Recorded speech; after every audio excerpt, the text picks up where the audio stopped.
एक समय की बात है, एक गांव में 3 भाई रहते थे, त्रिलोक, नारायण और भोला।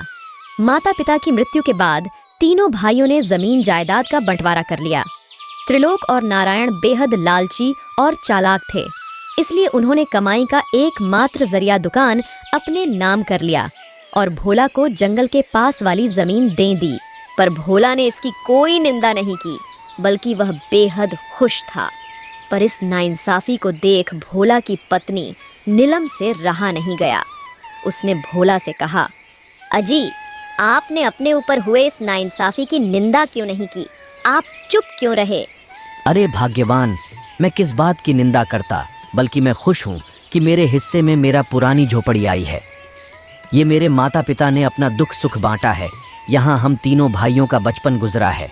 इतना ही नहीं, बल्कि मेरे माता पिता ने मृत्यु से पहले भी अपना आधे से ज़्यादा समय इस झोपड़ी में बिताया है। इससे बड़ी जायदाद क्या हो सकती है हमारे लिए? पिताजी हमेशा कहते थे, अगर हम तीनों के बीच जब भी बंटवारा होगा, जिसके हिस्से में यह जंगल की पास वाली ज़मीन आएंगी, वह सबसे बड़ा धनवान व्यक्ति होगा। अब तुम ही बताओ हुआ ना, मैं सबसे धनवान व्यक्ति। भोला की बातें सुन नीलम ने कहा, वो सब तो ठीक है जी, पर हमारा जीवन कैसे चलेगा? भोला ने बड़े प्यार से उसे नीलम को समझाया। नीलम, तुम शायद भूल रही हो, मेरे माता पिता ने अपने जीवन की शुरुआत इस झोपड़ी से की थी। जैसे उन्होंने अपने जीवन को सुधारा था, वैसे ही हम भी अपने जीवन को सुधारेंगे। भोला की इन तसल्ली भरी बातों ने नीलम के मन में उठी चिंता को शांत कर दिया। जी, मैं आपकी बातों को समझ रही हूँ, पर घर में अन्न का एक दाना नहीं है, हम क्या खाएंगे? आप जाकर बड़े भैया के दुकान से थोड़ा खाने पीने का राशन लेकर आ जाओ।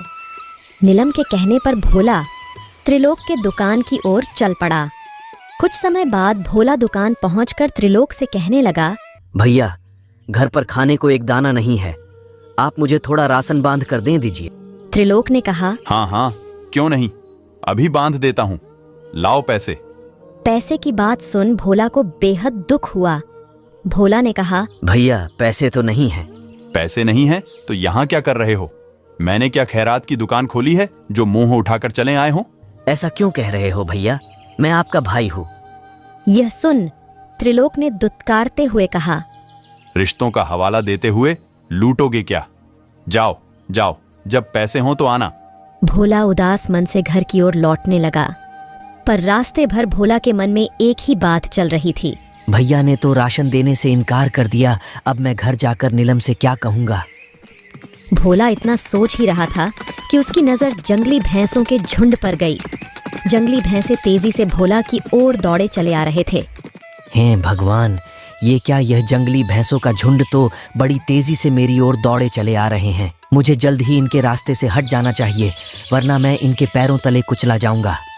तब भोला को एक गुफा नजर आई। वह दौड़कर गुफा के अंदर छिप गया। कुछ समय बाद सारे जंगली भैंस वहां से चले गए। ये देख भोला की जान में जान आई। भगवान का लाख लाख शुक्र है कि मेरी जान बच गई। अचानक उसकी नजर गुफा में ध्यान करते हुए एक साधु बाबा पर गई। अरे, यह तो एक तपस्वी है। मुझे इनकी तपस्या में बाधा उत्पन्न किए बिना चुपचाप यहाँ से चले जाना चाहिए। भोला वहां से जाने ही वाला था कि उसकी नजर एक जहरीले सांप पर गई, जो तपस्वी साधु बाबा की ओर बढ़ता चला जा रहा था। हे भगवान, ये जहरीला सांप तो तपस्वी बाबा की ओर जा रहा है। कहीं ये साधु बाबा को नुकसान ना पहुंचा दे। मुझे कुछ करना होगा। भोला ने लंबी लाठी ली और सांप को साधु बाबा से दूर कर दिया। मुझे साधु बाबा के उठने तक यही रुकना चाहिए। क्या पता साधु बाबा पर कब कौन सी मुसीबत आ जाए। भोला वहीं बैठ गया और बैठे बैठे उसकी आंख लग गई। अगले दिन सुबह भोला की आंख खुली तो उसने देखा कि वहां साधु बाबा नहीं थे। अरे, साधु बाबा कहाँ चले गए? लगता है साधु बाबा मुझे सोता देख मुझे जगाए बिना ही यहाँ से चले गए। पूरी रात गुजर गई, कब मेरी आंख लग गई कुछ पता ही नहीं चला। मुझे जल्द ही घर चले जाना चाहिए। बेचारी नीलम भूखी प्यासी पूरी रात मेरी चिंता में बैठी होगी। कुछ समय बाद भोला घर पहुंच गया। नीलम ने कहा, अरे, आप आ गए? हाँ, तुम्हें मेरी चिंता हो रही थी ना, जो मैं रात भर घर नहीं आया। नीलम ने कहा, चिंता किस बात की? आपने तो कल शाम को ही खबर भिजवा दिया था कि आप किसी जरूरी काम से दूसरे गांव जा रहे हो और सुबह होते ही घर लौट आओगे। भोला ने आश्चर्य से पूछा। मैंने खबर भिजवाया। हाँ, आपने खबर के साथ साथ खाने का राशन भी भिजवाया था। भोला सोच में पड़ गया। ये नीलम क्या कह रही है? मैंने भला खबर और राशन कब भिजवाया? मुझे इस बात को यहीं खत्म कर देना चाहिए। अगर नीलम को सच्चाई का पता चला तो कहीं वो घबरा ना जाए।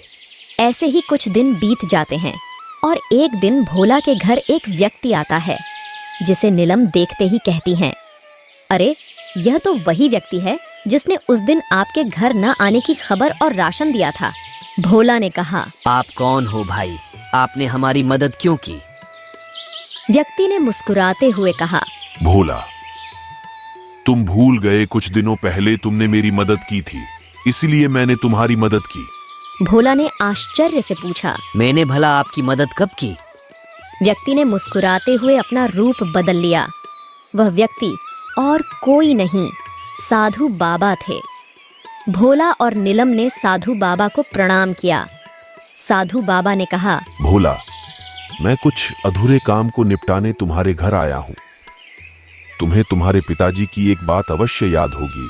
वह हमेशा कहते थे कि बंटवारे के बाद यह झोपड़ी जिसके हिस्से में आएंगी वह सबसे धनवान व्यक्ति होगा। भोला ने आश्चर्य से कहा, जी हाँ बाबा, पर यह बात आपको कैसे पता? साधु बाबा ने कहा, भोला, यह जरूरी नहीं है कि मुझे कैसे पता चला। जरूरी यह कि तुम्हारे पिताजी ऐसा क्यों कहते थे। तुम्हारे पिताजी अपनी कमाई का एक हिस्सा इस झोपड़ी में छिपा कर रखते थे, पर यह बात उन्होंने किसी से नहीं कही। वो चाहते थे कि यह हिस्सा उनके तीनों बेटों में से उस बेटे को मिले जिसका मन साफ हो, पर नहीं जानते थे कि तुम तीनों में से किसका मन साफ है। इस कारण वे हमेशा कहते थे, यह हिस्सा जिसके भी नसीब में होगा वह धनवान व्यक्ति होगा। भोला, जिस तरह तुमने अपने पिताजी के झोपड़ी को खुशी खुशी अपनाया है और जिस तरह मेरी जान बचाकर मेरी मदद की है, उससे पता चलता है कि तुम्हारा मन साफ है। भोला, इस झोपड़ी के पीछे एक पीपल का पेड़ है। उस पेड़ के नीचे तुम्हारे पिताजी ने अपनी कमाई का एक हिस्सा छिपाकर रखा हुआ है, जिसे तुम निकाल लो और अपने जीवन को सुधारो। तुम्हारे भोलेपन और अच्छाई का कोई फायदा ना उठा सके, इसके लिए मैं तुम्हें यह जादुई डंडा देता हूं। जब भी कोई तुम्हारे भोलेपन का फायदा उठाना चाहेगा, ये डंडा उसे सबक सिखाएगा। इतना कहकर साधु बाबा वहां से चले गए। भोला और नीलम ने पेड़ के पास से सारा धन निकाल लिया। कुछ दिनों में वह दोनों बेहद ही धनवान व्यक्ति बन गए। यह देख त्रिलोक और नारायण से रहा नहीं गया और दोनों पहुंच गए भोला के पास। अपने भाइयों को देख भोला बेहद ही खुश हो गया। भोला, मेरे भाई, इतने दिनों से तुम कहाँ चले गए थे? तुम्हारे बिना तो हमारा किसी काम में मन ही नहीं लग रहा था। इतना कहते ही जादुई डंडा हवा में उड़ते त्रिलोक और नारायण को मारने लगा। त्रिलोक और नारायण चीखते चिल्लाते हुए वहां से भाग गए। हाँ तो दोस्तों, कैसी लगी कहानी? हमारी कहानी अच्छी लगी हो तो कृपया मेरे चैनल को लाइक और सब्सक्राइब करना ना भूले। धन्यवाद।